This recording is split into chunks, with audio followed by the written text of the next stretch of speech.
مفلس حقیقی کسی است که در روزی ورشکسته می شود که نه دوست، نه پول، نه پارتی، نه پدر، نه مادر، غمخوارترین فردم نمیتونه ازت حمایت بکند و به دادت برسد. اون روزی است که همه از هم فرار میکنند.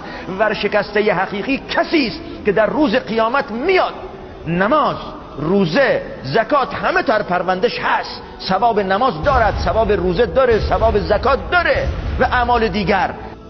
اما در پیشگاه احکم الحاکمین وقتی می ایستد بدهکار است، بدهکار بندگان خدا.